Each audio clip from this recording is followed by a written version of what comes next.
सच्ची कमाई।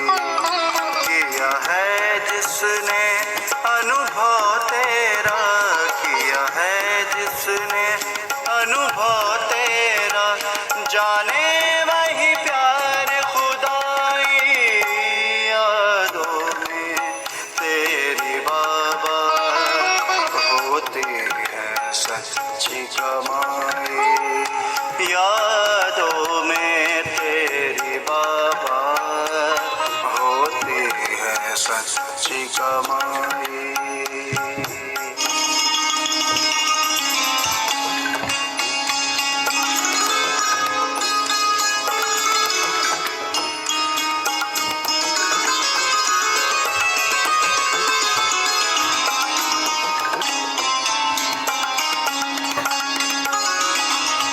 पा ना सके तेरा अंत कोई सागर, तू गुणों का अनंत है। पाने के लिए करते हैं तपस्या, तुझको ऋषि और संत है। पा ना सके तेरा अंत कोई सागर, तू गुणों का अनंत है। पाने के लिए करते हैं तपस्या, तुझको ऋषि और संत है। मिलता है उसी को आकर, मिलता है उसी को आकर, जिसने लगन लगाई। यादों में तेरी बाबा होती है सच्ची कमाई। यादों में तेरी बाबा होती है सच्ची कमाई।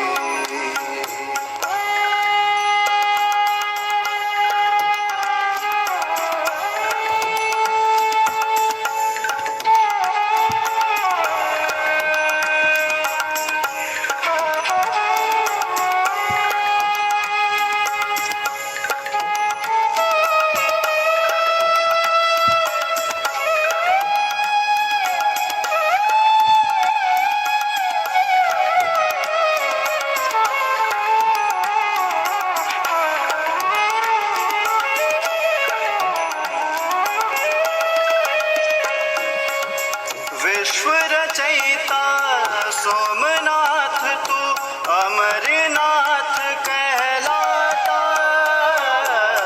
गोपेश्वर और रामेश्वर जग कहकर तुझे बुलाता। विश्व रचयिता सोमनाथ तू अमरनाथ कहलाता। गोपेश्वर और रामेश्वर जग कहकर तुझे बुलाता। हो गई है नैया पार, हो गई है नैया पार, तुझे पतवार जिसने थमाई। यादों में तेरी बाबा होती है सच्ची कमाई। यादों में तेरी बाबा होती है सच्ची कमाई।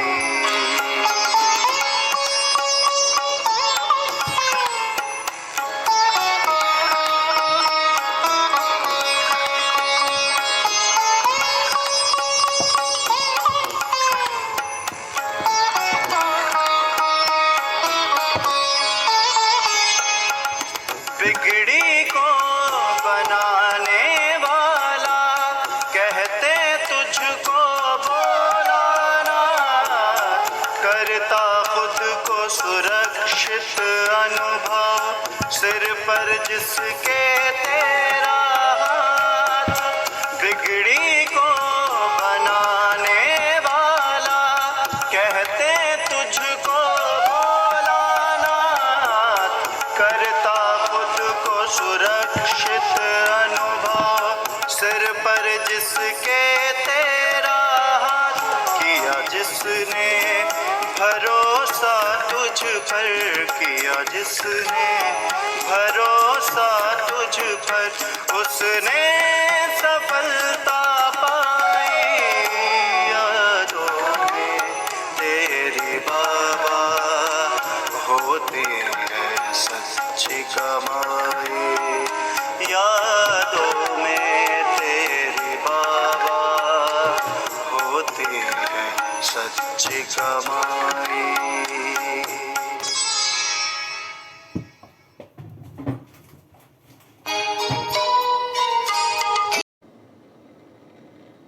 ओम शांति।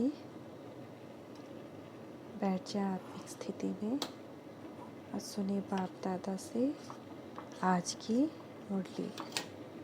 बाबा कहते हैं, मीठे बच्चे जी बाबा, तुम्हें जितना बाबा कहने से सुख फील होता है, ना भक्तों को भगवान व ईश्वर कहने से नहीं फील होता है। सच है ना? बाबा यानी मेरा पिता, कितना ज़्यादा सुख फील होता है।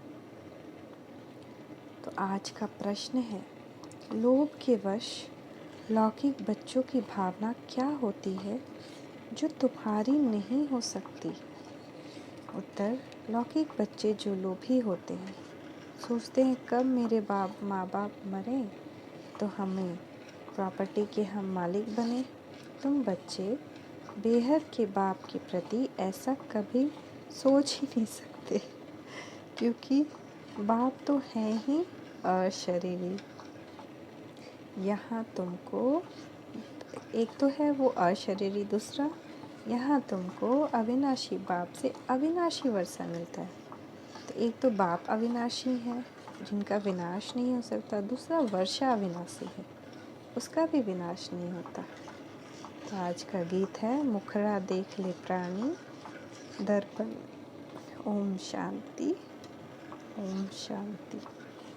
जब दो बारी कहें तो एक बाबा कहते हैं, एक दादा कहते हैं।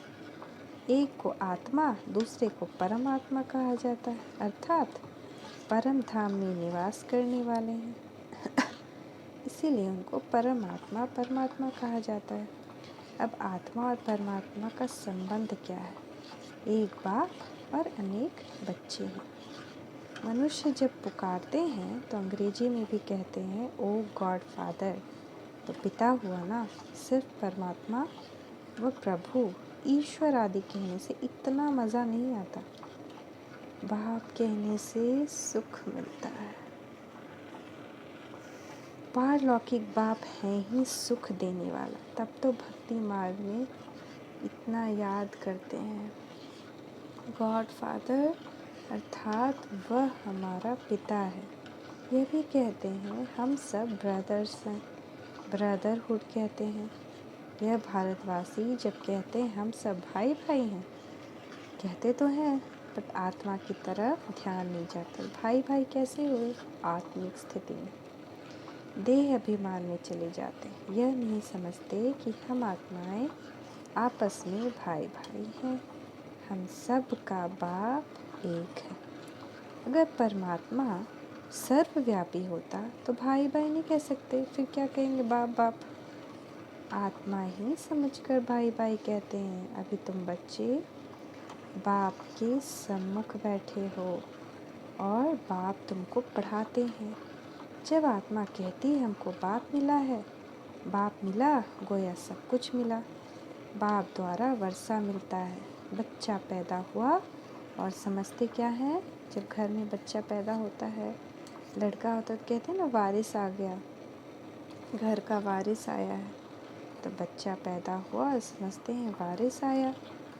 बाबा कहने से ही बच्चे का वारिस बनना सिद्ध हो जाता है। अक्सर करके बच्चियाँ माँ कहती हैं, माँ तरफ जास्ती लव रहता है। बच्चा होगा तो बाबा कहता रहेगा, बच्चे का बाप की तरफ लव जाता है। माँ से वर्षा नहीं मिल सकता, बाप से वर्षा मिलता है। क्या माँ से कभी भी लौकिक में वर्षा मिलता है क्या?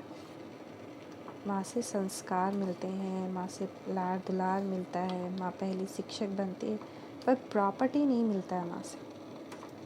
यहाँ तो एक ही माँ है, एक ही बाप है। कौन से? सब कुछ मिलता है। बाप की तरह याद करने से वर्षा मिलता है, माँ की तरह याद करने से संस्कार। तुम हर एक बाप से वर्षा ले रहे हो। हम सब क्या कर रहे हैं? हम सब बाप से वर्षा ले रहे हैं ना।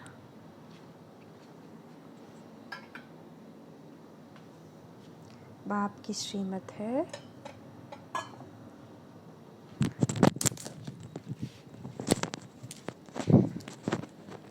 हर एक अपने को बाप का बच्चा समझ और सबको बाप का परिचय देते रहें। सृष्टि चक्र का राज भी समझाएं। क्या है सृष्टि चक्र का राज? वो भी समझाएं। बाप से ही स्वर्ग का वर्षा मिलता है। बेहद का बाप कहते हैं, तुम स्वर्गवासी थे, फिर तुम नर्कवासी कैसे बने? 84 जन्मों का चक्र कैसे लगा? यह डिटेल की बातें। बाकी बाप ने पहचान तो दी है, और बाप ने ज़रूर सत्युग का वर्षा से ज़रूर सत्युग का वर्षा मिलेगा। अच्छा, किसको मिला हुआ है? ये लक्ष्मी नारायण के चित्र खड़े हैं। इन्हों को बाप का वर्षा मिला था, फिर कहाँ गए? यह है चक्र की बात। तुमको अभी सत्युग का वर्षा मिलता है, फिर पुनर्जन्म लेते 84 जन्म तो भोगने ही है। अब तुमको नंबरवार पुरुषार्थ अनुसार 84 का चक्र बुद्धि में है, और यह भी निश्चय है कि हमारा अंतिम जन्म है। 84 जन्मों का चक्र लगाकर पूरा किया है। अब तुम जाएंगे तो तुम्हारे पीछे सब चले जाएंगे। तुम बच्चे तो बाप से अपना वर्षा पा चुके हो, राजयोग सीख चुके हो, तो तुम जानते हो हम फिर नई दुनिया में राज्य करने आएंगे। फिर यह सब इतने धर्म वहाँ होंगे नहीं, सब वापस चले जाएंगे। फिर पहले पहले हमको यानी डिटिज़म को आना है। हम शूद्र कुल के थे, अब ब्राह्मण कुल के बने हैं, फिर सूर्यवंशी चंद्रवंशी कुल के बनेंगे। हम ब्राह्मण कुल, सूर्यवंशी कुल और चंद्रवंशी कुल के तीनों वर्षे एक ही बाप से ले रहे हैं, तो 3 वर्षा हमें मिल रहा है। अभी ब्राह्मण बने, फिर सूर्यवंशी, फिर चंद्रवंशी। सत्युग त्रेता में कोई धर्म स्थापन करने आता ही नहीं, वहाँ कोई नहीं आता। भारत एक का एक ही धर्म रहता है। पीछे बाहर वाले इस्लामी बौद्ध आते हैं द्वापर से। भारत बहुत प्राचीन देश है, पहले देवी देवता ही थे, अभी और धर्मों में कन्वर्ट हो गए हैं। कितनी भिन्न भिन्न भाषाएं हैं। जैसे यूरोपियन है तो अमेरिका की भाषा अलग, फ्रांस की अलग है, तो सब क्रिश्चियन लोग। वैसे चीन को देखो, एक ही बौद्ध धर्म है, परंतु चीन की भाषा और जापान की भाषा और है, तो सब बौद्ध, परंतु वृद्धि हो जाने से अलग अलग हो जाते हैं, आपस में दुश्मन भी बन जाते हैं। भारत का दुश्मन कोई नहीं है, यह तो दूसरे धर्म वाले आकर लड़ते हैं, आपस में फूट डाल भारत को भी लड़ा देते हैं। नहीं तो भारतवासियों की आपस में लड़ाई ऐसे कभी हुई नहीं है, दूसरों ने लड़ाया लोभ के कारण। यह भी खेल है। भारतवासी यह भी भूल गए कि हम ही विश्व के मालिक थे, हमको बाप ने राज्य दिया था। सत्युग में यह नॉलेज रहती नहीं कि यह राज्य हमने कैसे पाया। अभी तुम जानते हो यह राज्य कैसे पा रहे हैं, यह बाप बैठ समझाते हैं भी बहुत सहज, परंतु मनुष्यों की बुद्धि को ऐसा ताला लगा हुआ है जो यह नहीं जानते कि इन लक्ष्मी नारायण को राज्य किसने और कब दिया, इन्हों के बच्चे कितने हुए, कुछ नहीं जानते। सतयुग में लक्ष्मी नारायण का राज्य था। सतयुग की आयु कितनी है, कह देते हैं लाखों वर्ष। फिर लाखों वर्ष में गतियाँ कितनी हुई, वृद्धि कितनी हुई होगी, कितने महाराजा महारानी हुए होंगे। लाखों वर्ष में तो अनगिनत हो जाए। लाखों वर्ष सतयुग के, फिर त्रेता के लाखों वर्ष, कलयुग के भी अभी 40,000 वर्ष और कह देते हैं। इन बातों में किसकी बुद्धि नहीं चलती। इतनी लंबी आयु दे दी है, क्रिएटर, डायरेक्टर, समय आदि सबका मालूम होना चाहिए, परंतु किसको भी पता नहीं है। कहते हैं क्राइस्ट से 3000 वर्ष पहले भारत स्वर्ग था, गॉड गॉडेस का राज्य था। कितना वर्ष चला, कैसे चला, यह कुछ भी जानते नहीं। अगर राधे कृष्ण सतयुग के प्रिंस प्रिंसेस हैं तो उन्होंने भी कोई द्वारा पद पाया होगा, किसी से तो उनको ये पद मिला होगा ना। अगर श्री कृष्ण ने गीता सुनाई तो कब, ये सब बातें बाप ही समझाते हैं। स्कूल में पहले अल्फ़ा बीटा पढ़ाया जाता है, फिर धीरे धीरे बड़ा इम्तिहान पास करते हैं। तो अल्फ़ बे की पढ़ाई और पिछाड़ी की पढ़ाई में कितना फ़र्क होगा, यहाँ भी ऐसे है। जितना पहले समझाते थे उससे सहज अभी समझाते हैं, उससे जास्ती आगे समझाएंगे। कोई नया आता है तो पहले उनसे फॉर्म भराया जाता है, फिर समझाते हैं परमपिता परमात्मा के साथ आपका क्या संबंध है, जरूर सबका बाप हुआ ना।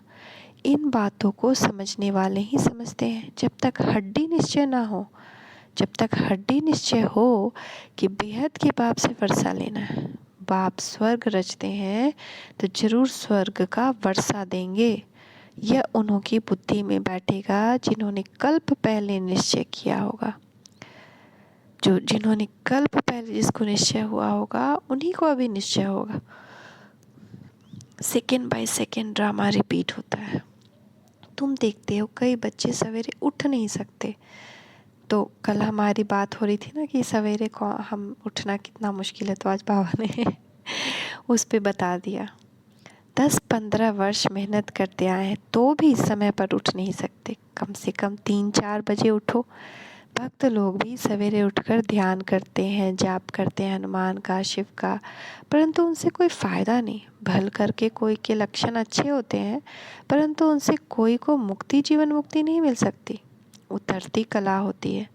लक्ष्मी नारायण जो सतयुग में राज्य करते थे, वह भी दूसरे तीसरे जन्म में नीचे आते जाते हैं, उतरती कला होती जाती है। आधा कल्प पूरा होगा तो वाम मार्ग में चले जाएंगे, फिर भक्ति मार्ग शुरू होगा। कितने ढेर मंदिर बनते हैं, अभी भी कितने मंदिर कोई टूट भी गए हैं। वाम मार्ग में जाने के चित्र भी हैं।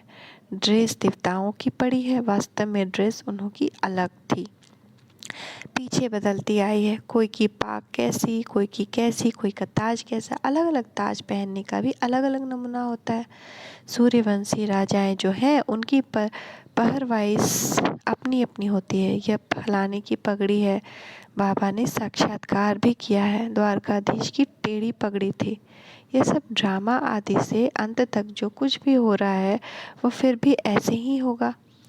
फिर वाम मार्ग में जाएंगे, सबका मतभेद हो जाएगा, रस्म रिवाज अलग अलग हो जाएगा।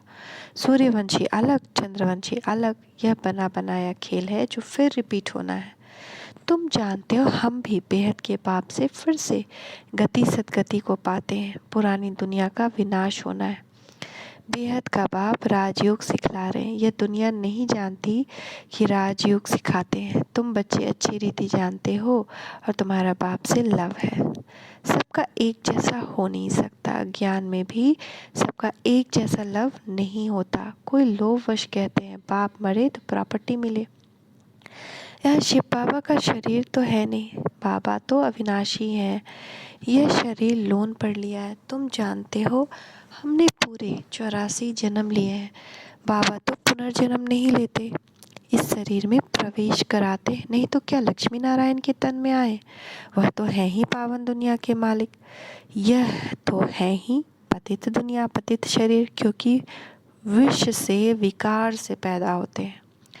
बाबा कल्प पहले मुआफिक कहते हैं, मैं साधारण तन में प्रवेश करता हूँ, मुझे ज़रूर अनुभवी रथ चाहिए। कोई अच्छे एक्टर होते हैं तो उनको अच्छा इनाम मिलता है। यह भी बाबा का रथ गाया हुआ है। ब्रह्मा द्वारा स्थापना, ब्रह्मा को बूढ़ा भी दिखाते हैं। प्रजापिता ब्रह्मा, विष्णु और शंकर का रूप ही अलग है। ब्रह्मा का रूप बिल्कुल ठीक है। बाप ने ही इनका नाम रखा है प्रजापिता ब्रह्मा। इन्होंने पूरे 84 जन्म लिए हैं। तुम भी कहेंगे हम सब ने पूरे 84 जन्म लिए हैं, तब पहले पहले बाप से मिले हैं। हमारी राजाई फिर से स्थापन हो रही है, समझाना भी पड़ता है। हे परमपिता परमात्मा, हे भगवान। तो भगवान जरूर बाप को समझना चाहिए, परंतु मनुष्यों की समझ में नहीं आता कि सभी आत्माओं का बाप निराकार है, पिता है। तब तो भक्ति मार्ग में सब याद करते हैं। आत्माओं को सुख मिला था तब तो दुख में याद करते हैं। तुम भी आधा कल बाप को याद करते आए हो। तो जब कोई फ्रेंड है उससे हमको बहुत कभी हेल्प मिला हो, तभी तो हम जब प्रॉब्लम में होंगे तो फिर से उसकी याद आएगी। माँ बाप से सुख मिलता है लौकिक में, तब तो जब हम बीमार होते हैं तो माँ बाप की याद आती है। तो भगवान से कभी तो हमको सुख मिला होगा, तब तो हम उनको दुख में याद करते हैं कि हे भगवान आओ। तुम भी आधा कल्प बाप को याद करते आए हो। शुरू शुरू में ही सोमनाथ का मंदिर बनता है तो जरूर बाप को ही याद करेंगे। जानते हैं यह बाप का मंदिर है, बाप ने ही वर्षा दिया है, तो पहले पहले मंदिर भी बाप का बना है। तुम अभी बाप के वारिस बने हो। बाप विश्व का रचयिता है, उनसे ही वर्षा मिलता है। बाकी जो भी है उन्होंने क्या किया, हम उनकी पूजा क्यों करते हैं। 84 जन्म वह लेते हैं, परंतु वे भक्ति भी व्यभिचारी होनी ही है। आधा कल्प के लिए सामग्री चाहिए। सत्युग त्रेता में सामग्री की दरकार नहीं होती, ये सब बुद्धि में धारण करना है। वास्तव में कुछ भी लिखने की दरकार नहीं है। अगर सॉल्वेंट बुद्धि है तो झट धारणा हो जाती है। बाकी किसको सुनाने के लिए नोट्स लेते हैं। किताबें आदि रखने की ज़रूरत नहीं। हमारी किताब पिछाड़ी में कौन पढ़ेगा। औरों के शास्त्र तो पिछाड़ी में चले आते हैं, पढ़ने वाले हैं। तुमको तो पढ़ना ही नहीं है, प्रारब्ध मिल गई। आधा कल्प तो शास्त्र आदि की कोई बात नहीं। सत्युग त्रेता युग में कोई शास्त्र नहीं। यह ज्ञान प्राय लोप हो जाता है क्योंकि विनाश हो जाता है, तब ये दुनिया आती है। शास्त्र जब खत्म हो जाते हैं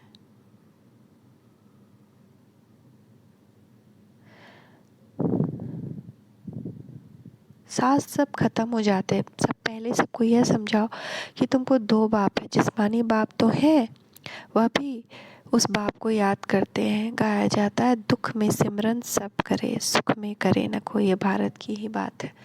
बाप भी भारत में आते हैं, शिव जयंती आती है।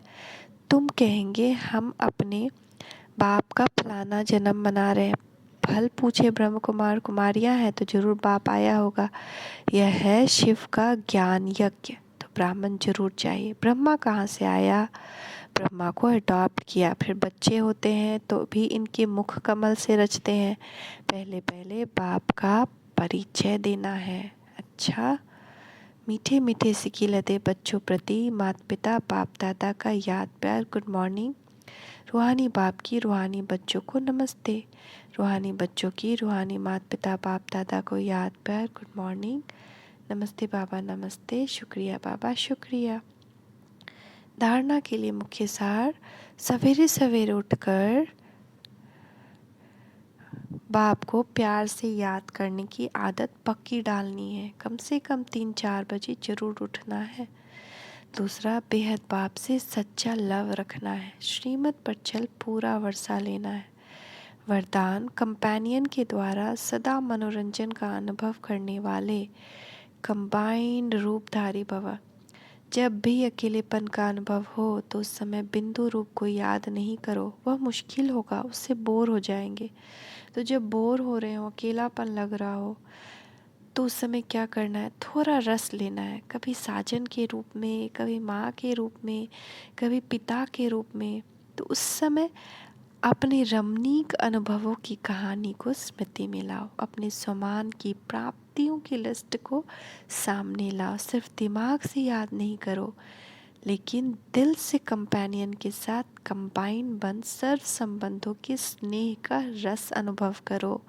यही है मन मना भवः, और यह मन मना भवः होना ही मनोरंजन है।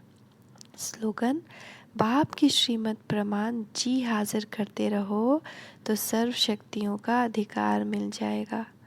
बाप की श्रीमत प्रमाण जी हाजिर करते रहो तो सर्व शक्तियों का अधिकार मिल जाएगा। ओम शांति, ओम शांति।